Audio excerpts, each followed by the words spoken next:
40তম আঠগাং আঞ্চলিক শ্ৰী শ্ৰী জগদ্ধাত্ৰী পূজাৰ প্ৰস্তুতি তুংগত। সহস্ৰাধিক বন্তিৰে জ্বলাই তোলা হ'ব পূজাস্থলীৰ বাকৰি। আঠগাং আঞ্চলিক ৰাইজৰ উদ্যোগত 40তম আঠগাং আঞ্চলিক শ্ৰী শ্ৰী জগদ্ধাত্ৰী পূজাৰ প্ৰস্তুতি তুংগত কৰি তোলা পৰিলক্ষিত হৈছে।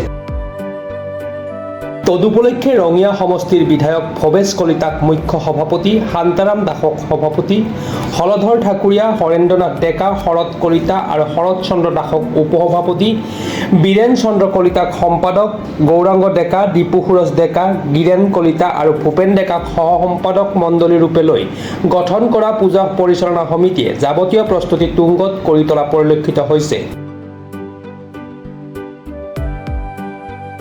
27 অক্টোবৰৰ পৰা 1 নৱেম্বৰলৈ 40তম আঠগাং আঞ্চলিক শ্ৰী শ্ৰী জগদ্ধাত্ৰী পূজা পুথিমাৰী নৈৰ বাকৰিত অনুষ্ঠিত হ'ব। পূজাৰ কাৰ্যসূচী অনুসৰি দেৱীৰ ধ্বজা উত্তোলন, গছপুলি ৰোপণ, মুখ্য তৰণ উন্মোচন, দেৱীৰ অধিবাস, স্মৃতিচাৰণ অনুষ্ঠান, নাগাৰা নাম, ওজাপালি, ঢুলীয়া, ধৰ্মালোচনী সভাৰ লগতে অন্যান্য কাৰ্যসূচীৰ আয়োজন কৰা হৈছে বুলি পৰিচালনা সমিতিয়ে অৱগত কৰিছে। 40তম জগদ্ধাত্ৰী পূজাৰ উপলক্ষে আমাৰ প্ৰস্তুতি খুব ভাল। এতিয়া শাৰদীয় বতৰ, এই বতৰত আজি 40টা বছৰে আমি দুৰ্গা পূজাৰ পিছত এই শাৰদীয় বতৰত আমি জগদ্ধাত্ৰী পূজা অনুষ্ঠিত কৰি আহিছোঁ। কিন্তু এইবাৰ পৰিৱেশ অকণমান ম্ৰিয়মান, এই কথাটো আমি অসমবাসী সকলোৱে উপলব্ধি কৰিছোঁ। আমাৰ প্ৰাণৰ শিল্পী জুবিন গাৰ্গ আমাৰ মাজত নাই, তথাপিও আমি আধ্যাত্মিক দিশবিলাক আমাৰ মাজত ৰাখিব লাগিব, ঈশ্বৰ আৰাধনা আমি কৰিব লাগিব। আৰু ইয়াতে দেৱী মা জগদ্ধাত্ৰীক আৰাধনা কৰাৰ সূত্ৰে আমি বিভিন্ন ধৰণৰ এটা উৎসৱমুখৰ পৰিৱেশৰ আয়োজন কৰিছোঁ। তাৰ কোনো কাৰণতে এইবাৰো ব্যতিক্ৰম নহয়। আৰু সেই উৎসৱৰ লগত সংগতি ৰাখি আমি ভ্ৰাম্যমাণ নাট্য জগতৰ নাট্য দল ৰাষ্ট্ৰীয় থিয়েটাৰ আমন্ত্ৰণ কৰিছোঁ। আৰু জনগণৰ সুবিধাৰ কাৰণে এটা শাৰদীয় এটা ভাল পৰিৱেশৰ কাৰণে আমাৰ ইয়াতে বাণিজ্য মেলা আহিছে, বিভিন্ন ধৰণৰ দোকান বজাৰ আহিব, বিভিন্ন ভক্ত আহিব ইয়াতে প্ৰায় 2 লক্ষাধিক ভক্তৰ আমি আশা কৰিছোঁ ইয়াতে। আৰু ভক্তসকলক আদৰৰ কাৰণে আমি সুপৰিকল্পনাৰে এটা ব্যৱস্থা কৰিছোঁ। তাৰ বাবে বিভিন্ন ধৰণৰ আমাৰ উপসমিতি নিয়োগ কৰি দিয়া হৈছে আৰু উপসমিতিসমূহে তেওঁলোকৰ নিজৰ কাম ইতিমধ্যে অব্যাহত কৰিছে। আমাৰ মন্দিৰত পূৰ্ণোদ্যমে কাম চলি আছে। প্ৰতিমা নিৰ্মীয়মান প্ৰতিমা ইতিমধ্যে প্ৰায় শেষ ৰূপত উপস্থিত হ'বলৈ গৈ আছে।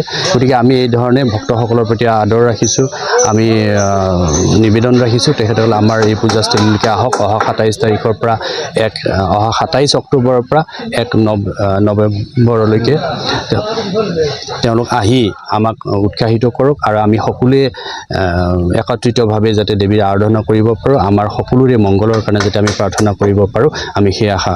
এইবেলি আঠগাং আঞ্চলিক শ্ৰী শ্ৰী জগদ্ধাত্ৰী পূজাৰ 40তম বৰ্ষৰ 6 দিনীয়া বৰ্ণাঢ্য কাৰ্যসূচীৰে আয়োজন কৰা হৈছে। আমাৰ 27 অক্টোবৰৰ পৰা 1 নৱেম্বৰলৈ এই জগদ্ধাত্ৰী পূজাৰ আয়োজন কৰা হৈছে। 27 অক্টোবৰ আমাৰ ষষ্ঠী পূজা, এই ষষ্ঠী পূজাৰ পৰা আৰম্ভ কৰি আমাৰ নৱমী পূজাৰ পৰা ৰাষ্ট্ৰীয় থিয়েটাৰে ইয়াত নাট অনুষ্ঠিত কৰিব ৰাইজৰ সুবিধাৰ্থে। আৰু আমি দৰ্শক ৰাইজৰ সুবিধাৰ্থে আমি এই ভ্ৰাম্যমাণ জগতৰ আগশাৰী নাট্য দল থিয়েটাৰ ৰাষ্ট্ৰীয় লোকক আমি আমন্ত্ৰণ জনাইছোঁ। আৰু পূজাত আমোদ দিয়াৰ কাৰণে আমি ইয়াত বাণিজ্য মেলাৰো আয়োজন কৰিছোঁ। বৰেণ্য সংগীত শিল্পী জুবিন গাৰ্গলৈ শ্ৰদ্ধাঞ্জলিৰে শিল্পীগৰাকীক স্মৰণ কৰা হ'ব। ইফালে আঠগাং আঞ্চলিক শ্ৰী শ্ৰী জগদ্ধাত্ৰী পূজাৰ পুথিমাৰী নৈৰ বাকৰিত সহস্ৰাধিক বন্তি প্ৰজ্বলনেৰে উজ্বলাই তোলা হ'ব। হাজোৰ পৰা কমলাকান্ত দাসৰ ৰিপৰ্ট, প্ৰাতঃ 10 ডিজিটেল। অসমৰ নপুৰণি কবি সাহিত্যিকৰ বাবে সুখবৰ। প্ৰভাতী অসম সংবাদ গোষ্ঠীৰ দ্বাৰা পৰিচালিত সাপ্তাহিক কবচে আয়োজন কৰিছে এখন কাব্যগ্ৰন্থৰ প্ৰতিযোগিতা। সগৌৰৱেৰে 30টা বৰ্ষত খোজ থোৱা অসমীয়া সাপ্তাহিক কবচ কাকতখনৰ উদ্যোগত কাব্যগ্ৰন্থ প্ৰতিযোগিতাৰ আয়োজন কৰা হৈছে। 2022 চনৰ পৰা বৰ্তমানলৈ প্ৰকাশিত অসমীয়া কাব্যগ্ৰন্থ দুকপিৰ লগতে লেখকৰ সম্পূৰ্ণ নাম ঠিকনা সঠিককৈ লিখি অহা 30 নৱেম্বৰৰ ভিতৰত তলত দিয়া ঠিকনাত ডাকযোগে পঠাব পাৰিব। আমাৰ ঠিকনা সাপ্তাহিক কবচ, প্ৰভাতী অসম সংবাদ গোষ্ঠী, বিজয়নগৰ ডাকঘৰৰ সমীপত, কলিতা মাৰ্কেট, 3য় মহলা, জিলা কামৰূপ অসম 781122। মোবাইল নম্বৰ হৈছে 94351 146666 অথবা 600397 1898 অথবা 9864084600 অথবা কাৰ্যালয়ত হাতে হাতে জমা দিব পাৰিব।